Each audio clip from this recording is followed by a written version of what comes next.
கஷ்டம், ஒன்றுமே செஞ்சு கொள்ளையலா. நபி மார்க்கத்தை சொல்றார், சொல்லக்குள்ள பெரிய துன்பமும் சோதனையும் பிரச்சனைகளும். யாருக்கிட்ட பேத்தி இதை சொல்லுவோம்? சொந்தக்காரர்கள் யாருமே இல்லை.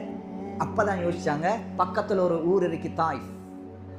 தாயிஃப்ல சில மனிதர்கள் இருக்கிறார்கள், அவங்கள்ட்ட போய் நான் உதவி தேடுவோம் என்று ரசூலுல்லாஹ் அவருடைய வளர்ப்பு மகனாகிய ஸைத் இப்னு ஹாரிஸா என்கின்ற அந்த சஹாபியோட சின்ன பொடிய நேரம் அவரை கூட்டிக்கொண்டு தாயிஃபுக்கு வரான். கிட்டத்தட்ட 180 கிலோமீட்டர் தூரம் ரசூலுல்லாஹ் நடந்து வரான். இப்போ நீங்கள் பஸ்ஸில் போனால் 2 hour தூரம் பஸ்ஸில் போகணும். நடந்து வரார், தாயிஃபுக்கு வருகிறார். ரசூலுல்லாஹ் தாயிஃபுக்கு வந்த வரலாறு நிறைய படிச்சிருப்பீங்க. ஈமணிவாட பாட்டும் இருக்குது. தாயிஃப் நகரத்து வீதியிலே எங்கள் தாஹா ரசூல் நடக்கையிலே இந்த ஒரு பாட்டம் இருப்பேன். அதில் அவர் அழுதழுது தான் பாடுவார்.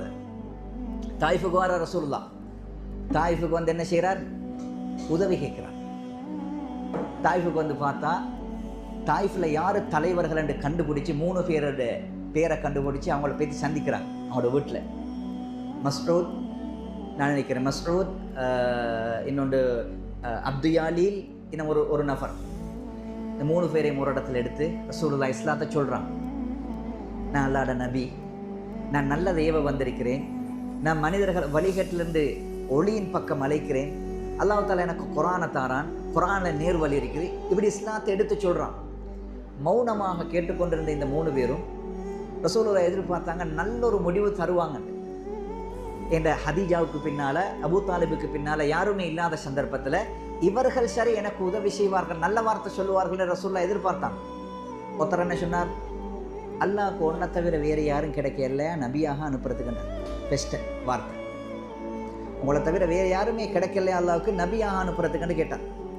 இன்னொருத்தர் சொன்னார், இதுக்கங்களை நீங்கள் பேசினா உங்களுக்கு அடிப்பேன், இதுக்கங்களை நீங்கள் நபி என்று சொன்னால் நான் அடிப்பேன், பேச மாட்டேன். 3வது என்ன சொன்னார்?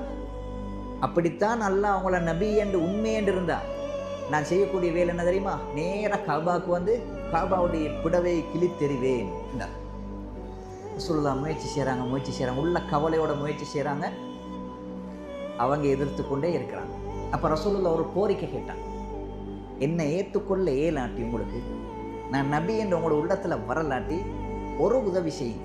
உண்டு, என்ன செய்யுங்கன்னா, நீங்கள் என்ன எதிர்க்கிறன்றதை வெளியில் காட்டாதீங்க, நீங்கள் எனக்கு விருப்பம் இல்லைன்றதை வெளியில் சொல்லாதீங்க, உங்களோட எதிர்ப்பை வெளியில் காட்டாமல் மௌனமாக இருந்துக்கோங்க, நான் பேசிடுறேன். ரசூலுல்லாஹ்வோட கடைசி கோரிக்கை, உங்களுக்கு என்ன விருப்பம் இல்லை, நான் நபி என்று ஏற்றுக்கொள்ளலாம் என்று இருந்தால் நீங்கள் இப்போ பேசின வார்த்தைகளை நீங்கள் வெளியில் பேசிடாதீங்க. பேசினா எனக்கு அடிப்பாங்க, எனக்கு தொந்தரவு பண்ணுவாங்க. மக்கா வாசிகளை கேள்விப்பட்ட அங்கே பைத்தும் இவருக்கு அடியாம், அங்கே பைத்தும் சப்போர்ட் இல்லையாம், எனக்கு எதிர்ப்பு இன்னும் கூடும், ஈக்கிற கவலையை தாங்கிக் கொள்ளலாது. எனக்கு நான் தேடி வந்த உதவியின் இடத்துல எனக்கு தோல்வி இருக்கிறேன்னு சொன்னால் அது கூட என்னால் தாங்கல, பேசாமல் என்ன விட்டுருங்கன்னா செஞ்சாங்களா? அப்படி இல்லை, எழுப்பினாங்க, ஊரை கூட்டினாங்க, சின்ன பிள்ளைகளை சஃப்பாக வச்சாங்க, ரோட்டில் வச்சு கல்லையும் கம்பையும் இதையும் கொடுத்து இந்த போரார் இவருக்கு அடியண்டா, இவர் ஒரு பொய்யரண்டா. ஸல்லல்லாஹு அலைஹி வஸல்லம் அவர்கள் ரோட்டில் நடக்கிறாங்க, அங்கேயும் இங்கேயும் தாறுமாறாக அடி. ஸைத் இப்னு ஹாரிஸா சொல்கிறார், நான் முன்னால் பாயிறேன், பின்னால் பாயிறேன், வலதுக்கு வாரேன், இடதுக்கு வாரேன், ரசூலுல்லாஹ் எனக்கு எவ்வளோதான் தாங்கினான், அங்கே கல்லுவாரினெல்லாம் நான் முன்னுக்கு பாயிறேன், என்னையும் மீறி ரசூலுல்லாஹ்வுடைய தலைக்கும் மேலுக்கும் கல்லுப்படுது, தலையில் பட்ட கல் ரத்தம் வடிஞ்சு உடம்பு முழுக்க ரசூலுல்லாஹ்வுடைய ரத்தம். ஸைத் இப்னு ஹாரிஸா சொல்கிறார், ரசூலுல்லாஹ்வுக்கு ஒரு 8 நடக்க முடியாத ஒரு நிலையில் வந்து ரசூலுல்லாஹ்வுக்கு தலை சுத்து ஒரு தோட்டத்தில் உட்கார்ந்தாரு, ஒரு மர அடியில் உட்கார்ந்து பிஸ்மில்லான்னு உட்கார்ந்தார். அதுக்காக ரசூலுல்லாஹ்வுக்கு நடக்கல, உட்கார்ந்து ரொம்ப கவலை, கடுமையான கவலை. அந்த தோட்டம் வந்து ஒரு காஃபிருடைய தோட்டம், மக்காவில் இருக்கக்கூடிய ஒரு காஃபிருடைய தோட்டம். அந்த தோட்டத்தில் உட்கார்ந்த உடனே அந்த காஃபிர்கள் ஏற்கனவே அவர்கள் ரசூலுல்லாஹ்வுக்கு மக்கால எதிர்த்து கொண்டிருந்த ஆட்கள் தான். இவங்க அந்த தோட்டத்தில் மூலையில் இருந்து கொண்டு ரசூலுல்லாஹ்வை பார்க்குறாங்க. தாயிஃபுக்கு வந்தார், தாயிஃபிலே மடிப்பட்டுட்டார், இப்போ எங்கட தோட்டத்தில் வந்து உட்கார்ந்துருக்கிறார். அந்த நேரத்தில் 2 சகோதரமார் பேசிக்கொண்டாங்க. பாவம், அங்கேயும் மேலா இங்கேயும் மேலா, அங்கேயும் மடி இங்கேயும் மடி, ரத்தம் வடி இது ரசூலுல்லாஹ்வோட மேல. ஒரு மரத்தில் சாஞ்சார், அந்த நேரத்தில் அவங்களுக்கு கூட கருணை வந்தது. அந்த நேரத்தில் அவங்களுக்கு கூட கருணை வந்தது. அப்போ அந்த தோட்டத்தில் வேலை செஞ்சு கொண்டு இருந்தாங்க ஒரு பொடியன், அத்தாஸ் என்கின்ற ஒரு பொடியன். அவரை கூப்பிட்டு சொன்னாங்க, அந்த தோட்டத்தில் மரத்தடியில் உட்கார்ந்து கொண்டு இருக்கிறார் அந்த மனுஷன், அவருக்கு இந்த திராட்சை கொலை, கிரேப்ஸ் கொலையாண்ட கொடுத்து சொன்னாங்க, இதை அவருக்கு கூட தின்றதுக்கு. பாவம், அடிக்கிறாங்க இந்த ஒரு ஆட்கள். அவர் அந்த ஈச்சப்பழ தட்டை எடுத்துக்கொண்டு, அதாவது அந்த கிரேப்ஸ் தட்டை எடுத்துக்கொண்டு போய் ரசூலுல்லா கொடுத்தாங்க. ரசூலுல்லா எடுத்து ஒரு ஒரு ஒரு திராட்சை எடுத்து பிஸ்மில்லான்னு வாயில போட்டார். அந்த பிஸ்மில்லான்னு சொன்ன வார்த்தை அத்தாஸுடைய காதுல கேட்டது. அந்த அத்தாஸ் சொல்றார், அந்த ரசூலுல்லா பார்த்து சொல்றாங்க, நீங்க சொன்ன இந்த வார்த்தையை மறுக சொல்லுங்கண்டார். ரசூலுல்லா சொன்னாங்க, நான் பிஸ்மில்லா சொன்னேனே என்றார்.